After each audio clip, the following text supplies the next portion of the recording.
other with the witnesses enumerated through in 1 through 7 in the motion.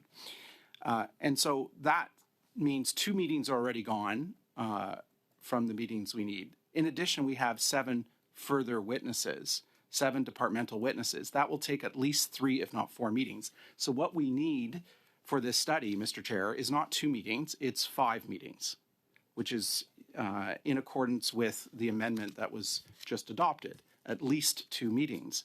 But 2 meetings is not going to be sufficient to hear from all the witnesses, just to get through the departmental security officer, the deputy minister of health, the vice president of PIAC, second vice president of PIAC, the president of PIAC, the director of CSIS, and the National Security and Intelligence Advisor. Just to get through those 7 witnesses is going to take at least 3 meetings, because you're not going to have a panel of 4 or 5 witnesses in front of this committee on such an important matter. We need to hear from panels of 1 or 2 witnesses, and so that's going to mean it's going to take at least 3 meetings to get through these 7 witnesses from PIAC and from PCO and from CSIS. And so probably 2 panels for PIAC, 1 panel for the director of CSIS, and 1 panel for the National Security Intelligence Advisor. You've got 4 meetings right there of time we're going to need. And in addition, we've got the 2 ministers who are being asked to appear. So we're looking at 5 meetings. And if we stick to once a week, we're not going to be able to dispose of the business of the committee before we adjourn for the summer. So that's why I think we should stick with meeting twice a week.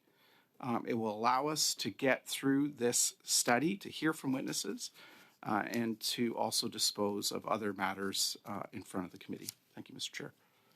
I would point out that generally speaking, when we invite a minister to appear on a panel, the minister is normally around for 1 hour. It's usually not more than that. They usually bring officials. I'm just speaking, in general terms. Normally ministers, when they're asked to appear for a 2-hour slot, an hour and a half to 2 hour slot is dedicated. Normally what happens is the minister appears for the first hour. They do not appear alone. They appear with their That's what I was in the process of saying, Mr. Chon. Yeah. That's when. Allow me to conclude the in our a loose rule that we followed is that we try to have no more than 3 people on a panel, because each would have their 5 minutes, and that gives time for a couple of rounds. With the 3-hour time slot, we will sometimes put an hour and a half per panel, which in our experience has provided more than sufficient time to inquire of the 3 people on the panel. So your proposition of 5 meetings to go through this might be a trifle generous in terms of our use of time, but I'll leave that up to the members to decide. Yes, Mr. Naqvi. Well, I just want to echo the point you're making, Chair, because I will reinforce the point that 6 hours at the outset, with the committee is agreeing to at least two meetings, is sufficient time to go through all those witnesses. I just caution the members again, what I said earlier on in my opening remarks, that my fear is that this is all political posturing. This is all for a political show, as opposed to being transparent and be coherent towards providing findings towards Canadians. This reminds me a lot of another committee that I've been a member for now almost over 2 years now, which is the Special Committee of Parliamentarians dealing with the Invocation of Emergencies Act, which is ongoing. The world has moved on. We've had one public inquiry done within a year's time, but that committee is still not finished its work because so much time has been taken by political posturing. And that does not serve Canadians, that does not serve this parliament, that is not befitting of our job as members of parliament. So I really urge the members that I think we've got a really cogent plan here in terms of 2 meetings, regular schedule, 3 hours each, that will accommodate the ministers, they accommodate the witnesses that Mr. Chong has presented, so that we could be focused, we could be transparent, we can ask the relevant question in the spirit of accountability and produce a report that will be of benefit to Canadians. Thank you. Merci, Monsieur le Président. Et avec tout le respect que je dois... Thank you very much, Mr. Chair. With all due respect to my colleague, it's a tad strange that he's referring to political posturing when the government, in fact, took to court their own speaker to conceal the facts and used political posturing to ensure that we don't get to the bottom of these things. So political theatre, political posturing, I don't think that that's appropriate. Now, when he says we need to be transparent and effective and efficient, well, whatever our time slot is or the number of hours we sit, that goes without saying. And I think that we really need to, whatever happens, get to the bottom of this issue. This has shaken Canadians' trust and confidence, and I want Canadians to know that and Quebecers to know that we're taking these things very seriously, and we're not trying to avoid getting to the bottom of things. So be very careful, sir, when it comes to political posturing, because there's a lot of that going on with the government too. That, I think we will take the vote then on removing, this is removing item B, as I recall. So, Madam Clerk, you want to take the roll on that one? So the amendment proposed is to remove item B, which essentially, if I can try and interpret what's been said, would keep us to our regular schedule of one meeting per week of 3 hours. Mr. Erskine-Smith. Vote for the amendment. Mr. Biddle. In favor. Madame Lalonde. Oui. Mr. Nakvi. I support the amendment. Ms. Yip. Yes. Mr. Chong. No. Mr. Kimmich. No. Mr. Ellis. No. Monsieur Berthold. No. Monsieur Villemur. No. Ms. McPherson. No. So the amendment is rejected. What's next? He asks.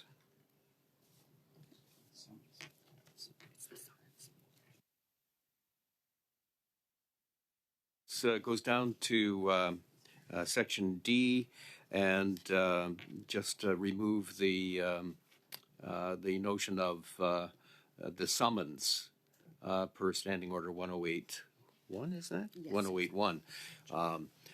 Considering that always remains an option in any event. But Mr. Chong, you wish to speak to this? Yes, Mr. Chair, I think we should leave the summons in the motion, so I do not support the amendment, and here's why.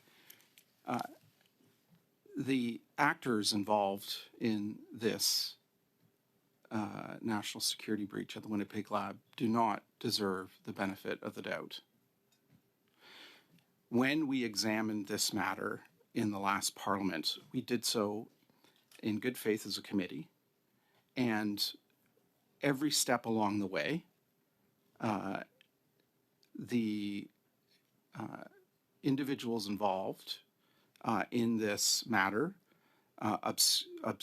obstructed and obfuscated and delayed the release of these documents that we finally got. Initially, they told us that we could not get the documents because of privacy concerns, which was not true. The Privacy Act exempts judicial proceedings and other proceedings, such as parliamentary committees, from the provisions of the Privacy Act. So when that argument didn't work, they then resorted to hiding behind national security, which we now know was not a legitimate reason for withholding the documents.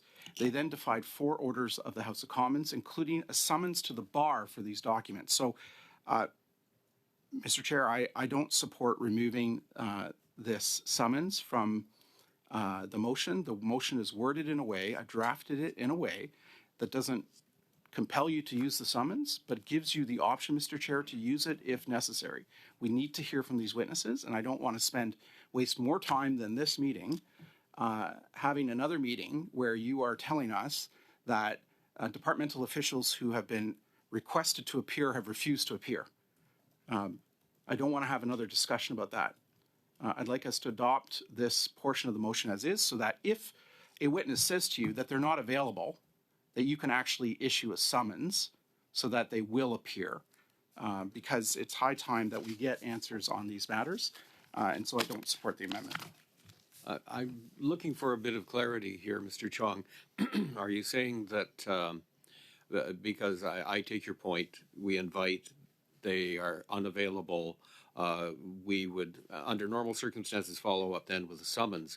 Are you suggesting, I don't want to put words in your mouth here, that we just go with the summons right off the top? No, I'm saying that you invite them to appear as chairs normally invite witnesses to appear, that you extend them the courtesy of being flexible about when they might appear, as chairs normally extend that courtesy to.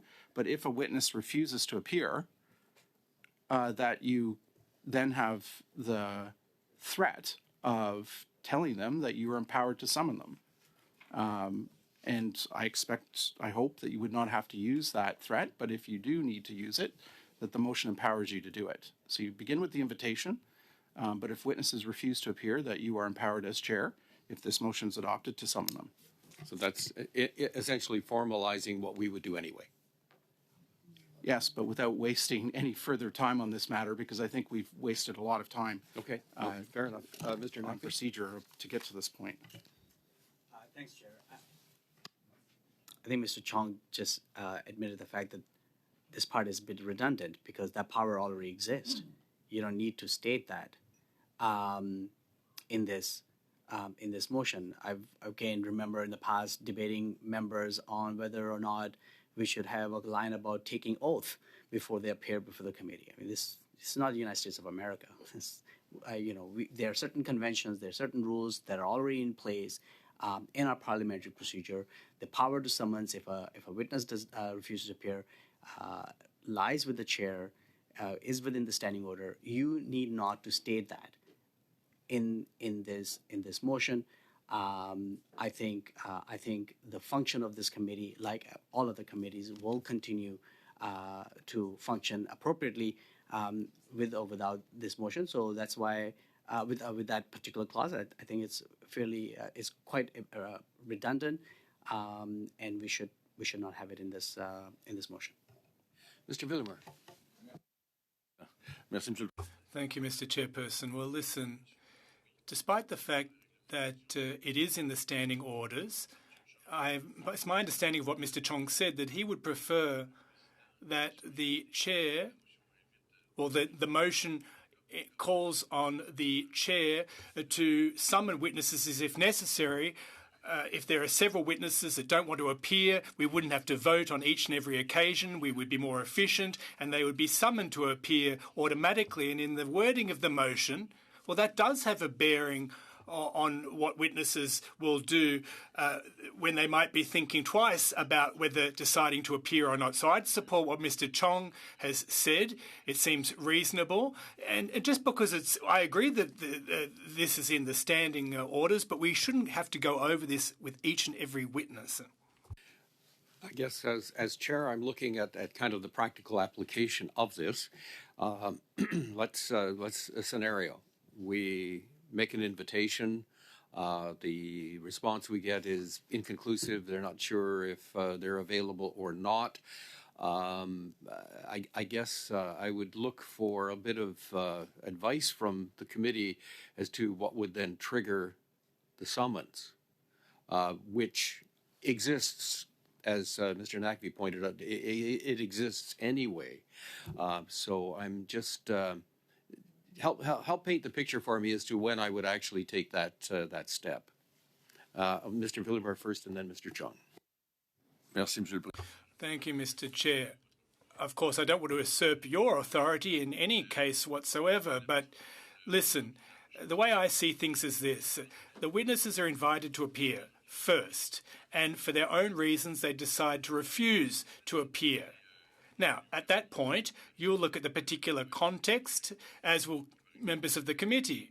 For example, if we invite a woman who is giving birth, well, that person can't appear. But I don't think we should have to relitigate this each and every time, that we have to vote on it each and every time. So we would defer to you in that sense. You would be the one who would send the summons in taking into account the context, etc., etc. So we're not talking about doubling anything up here, a duplication of the standing orders. We're just making this known in advance, and that would give you the leeway to act as you see fit. Of course, we hope that the witnesses will accept the invitation. Mr. Chong? Je suis d'accord avec... I agree with my honourable colleague. I think that there may be a situation, for example, where a witness, an official, tells us that they're not available to appear before our committee. Or maybe they'll offer up some kind of excuse or pretext. And were that to occur, you would be empowered, Mr. Chairperson, under the terms of this motion, to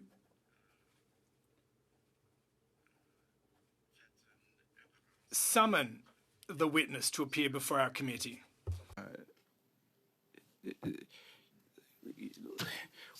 In your time as chair, Mr. Chair, there have been witnesses who have indicated that they're not available to appear, that they don't want to appear. And so this empowers you to use a power that you have, when authorized by the committee, to issue a summons for a witness. And so I don't want to have to move if we don't adopt this summons in the motion, if we don't adopt this language in the motion, we are going to then have to have another meeting to move a motion to empower you to summons a witness. And so we're here discussing, as you said at the outset of this meeting, the procedure, the mechanics of how this study will unfold. And so it gives you the option of issuing a summons so that we don't have to go through this process again at some future date because the witness has decided that they don't want to appear. Often departmental officials will say, well, the DSO is not going to appear, but the president of PAC is going to appear in their place. Well, we don't want that. We've enumerated a list of 7 departmental witnesses that we would like to hear from. And so we want to hear from each and every one of those witnesses, and we don't want to hear from another witness in lieu of that witness. And so this motion makes it clear that you are empowered to invite those witnesses. If they don't want to appear, you are empowered by the committee to issue a summons. Thank you. I appreciate the clarity. Thank you. Mr. Patrol? Rapidement, Monsieur le... Very quickly, if I may, Mr. Chair. This clause will have a dual effect. First, it will give you the permission, the authority to act. And second, it will be a clear indication to witnesses that what's occurring in this committee is serious and grave. And if you don't accept the invitation that you kindly make to them, that they will be summoned to appear before us. We've seen this in a previous situation. The House is seized with a matter of privilege to hear from a witness. The witness refused to respond to parliamentary questions. Parliament is serious, and I think that by passing this clause in this motion, Mr. Chairperson, this will send a clear signal to witnesses on the one hand that we want to hear from them and that we're going to hear from them. And that's what's important, Mr. Chair. Thanks, Speaker. I don't want to belabor the point. I think it's just a bad precedent. From a parliamentary procedure perspective, to have something like this in a motion when something like this exists in standing order. It's just the optics is bad to tell potential witnesses that if they don't show up, they'll get an arrest warrant against them. I mean, it's just not how we function in our system, in our parliament. And so I'm looking beyond this particular study. I just don't like the precedent. Just like I stated, the precedent of requiring that witnesses take oath. I mean, that's not the message we send when they're appearing before a parliamentary committee. Any case, I just just wanted to get that off my chest, made my point. I suggest, in the interest of time, this is almost have taken 90 minutes now going through this. We've got only 2 votes left. If we can take the 2 votes together and move on with that day and start preparing for the study. Thank you. Mr. Villemur. Merci, Monsieur le Président. Thank you, Mr. Chair. Well, I agree with what my colleague is saying about creating a precedent.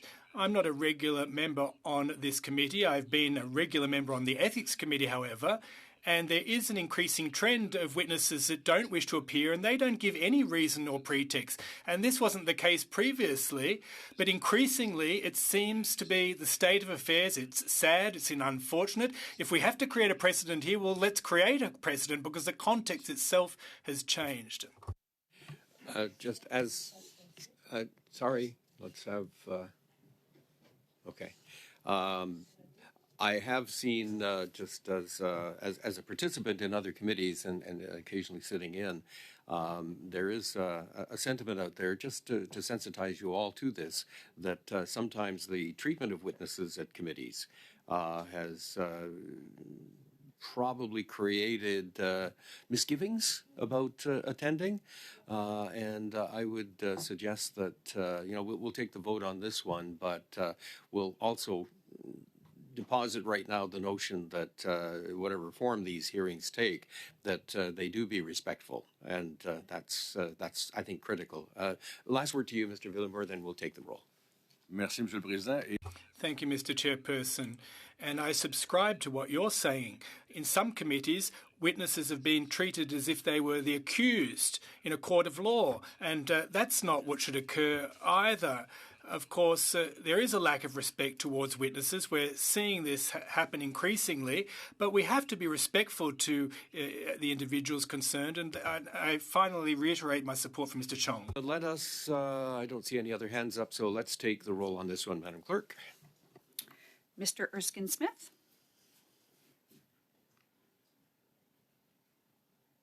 I support the amendment. Mr. Biddle, In favor. Madame Lalonde, Définitivement, oui. Mr. Absolutely, yes. Yes. Miss Yip, Yes. Mr. Chung, No. Mr. Kimmich, No. Mr. Ellis, No. Monsieur Berthold, Non. Monsieur Villemur, No. Miss McPherson, No. And the amendment is defeated. Next, what's next on our list, Madam Clerk? so Mr. McPhee should. This, I. all right, yes, the next amendment is to remove as witness Departmental Security Officer, Executive Director of Security Public Health Agency of Canada. Mr. Nakvi, I understand that your amendment would be to remove this person as one of the individuals identified as a witness. Speaker will withdraw that amendment and the amendment dealing with the Deputy Clerk of Privy Council of National Security and Intelligence Advisor to the Prime Minister. And the only one I think left I would suggest to vote on is clause which E3, I believe now, which is other witnesses whose names shall be provided by the parties of the clerk to the committee within 1 week of their adoption of this motion. Take that one out. So you're taking out the last two amendments then? Or you're just First taking? two. First two. The first two. Oh, Yeah. okay, So all right, so withdrawing those are gone. Yeah. So now we're down to section E, subsection 3. You're proposing an amendment to remove the other witnesses whose names shall be provided by the parties to the clerk of the committee within 1 week of the adoption of the motion. Yes. You're amending it to remove that? Yes. All right, do you wish to speak to that? Absolutely. Again, I would say what I said earlier. This is to provide some definition and a scope to this study. The list of witnesses is exhaustive. We're agreeing to that list. We've agreed now to have at least 2 meetings. We will be meeting twice a week as per what's been adopted in the committee. I think this list allows us to get to the bottom of the issues that we all want to discuss. There is no need to have this catch-all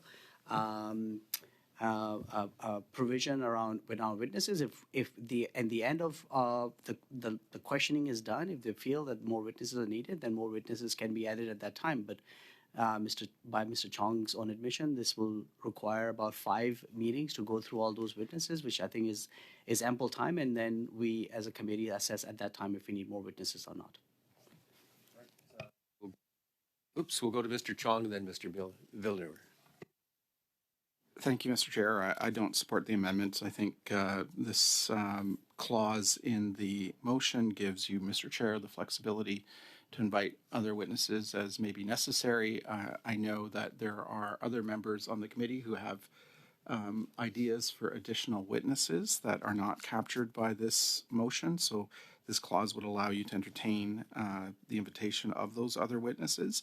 And finally, in hearing from the 7 witnesses and 2 ministers, during the course of those 9 different witnesses and ministers appearing, we may hear testimony that may reveal other individuals that the committee has to hear from. And so I think we should keep this clause in the motion, and that's why I don't support the amendment. Thank you. I have Ms. McPherson, then Mr. Villamore. Thank you, Mr. Chair. And I also, like Mr. Chong, don't support this amendment. I don't understand why we would want to limit the ability for other members to bring forward names. You know, this was a well drafted list of witnesses by Mr. Chong, but all members of the committee should have the opportunity to submit names, to submit suggestions to the clerk for this study. And I don't understand why any member would want to limit our ability to do that. Right, Mr. Villamore. Thank you, Mr. Chair. I think I'm speaking for all of the opposition members when I say that I don't see why we would limit the number of witnesses at this stage of the game. I myself have witnesses I'd like to invite, and they're not on this list, so I won't be supporting the amendment. This then raises the issue that would ordinarily come up at the beginning of any study, and that is, notwithstanding the list that Mr. Chong has included in his motion, should we then entertain submissions from members as to other people they would want to invite? And again,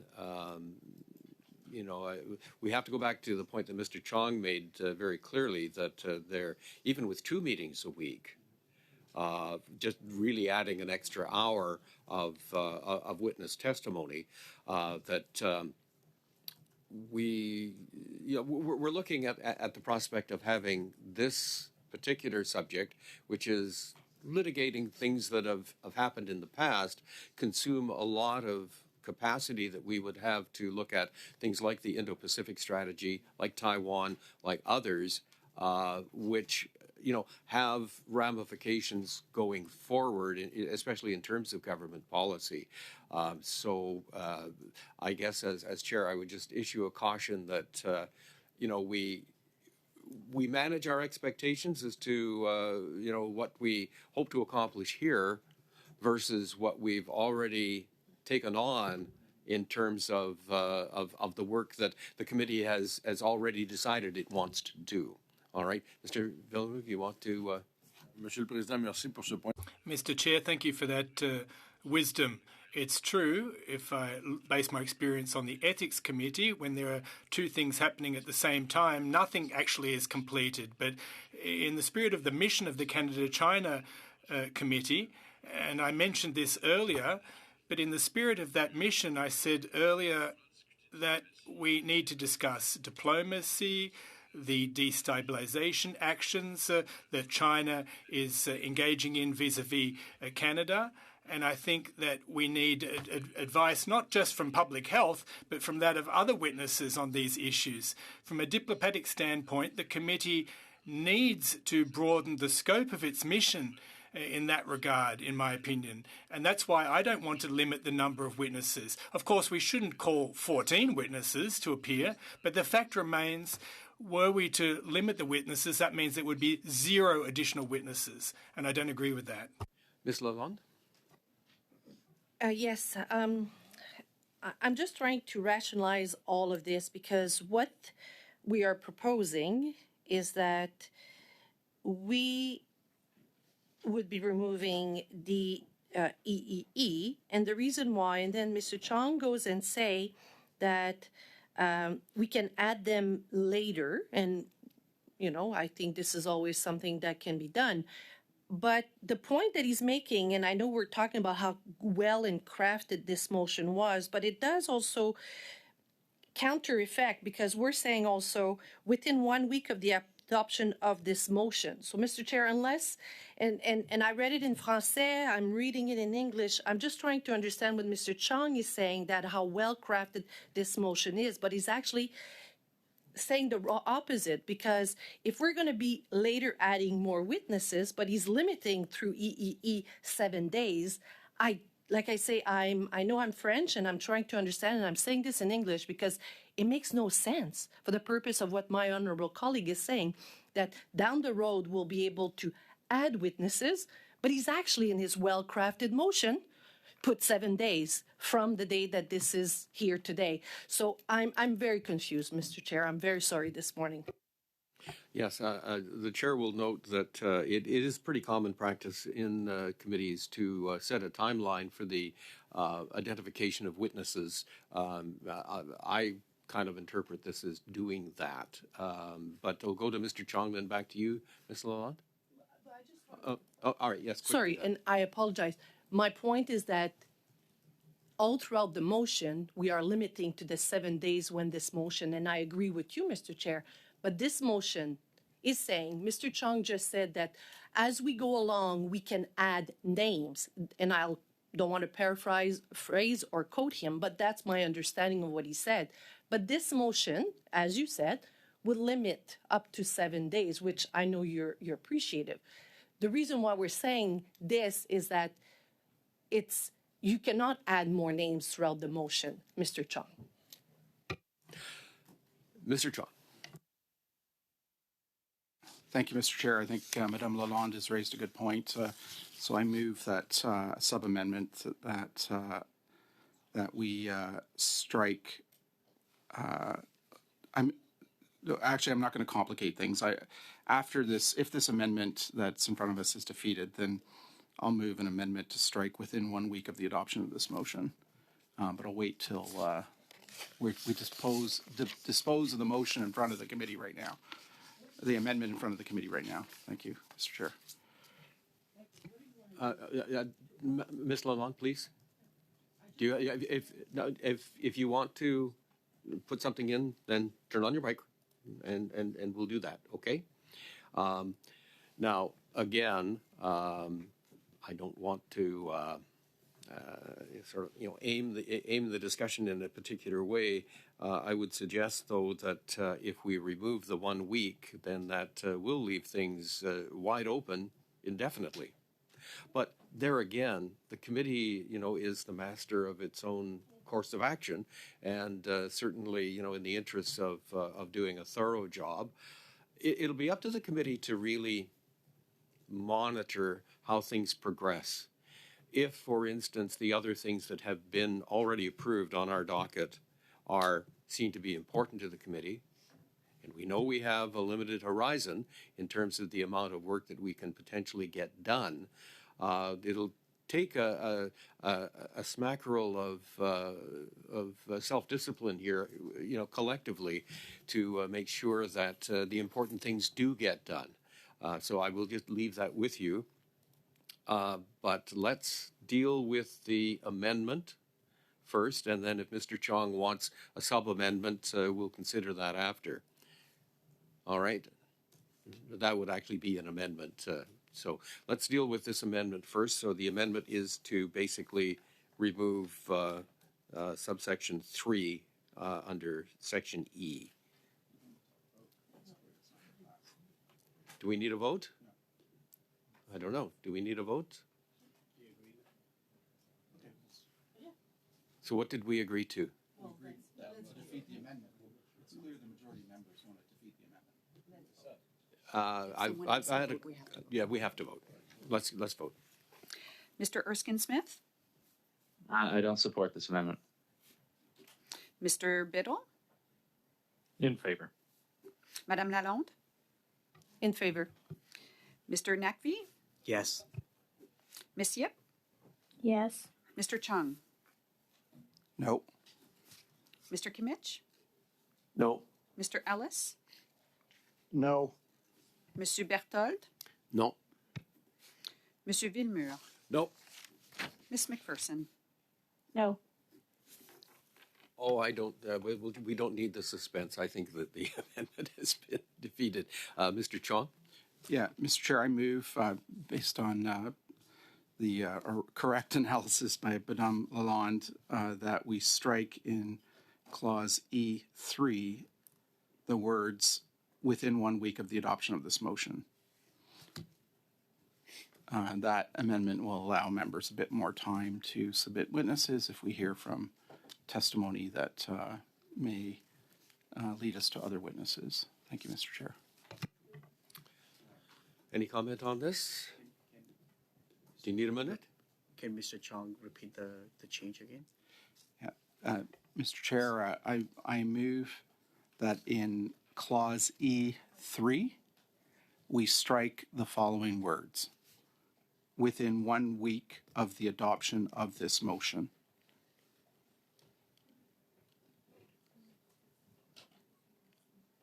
Just for the benefit of members of the committee, that in Clause E3, we strike the words "within 1 week of the adoption of this motion."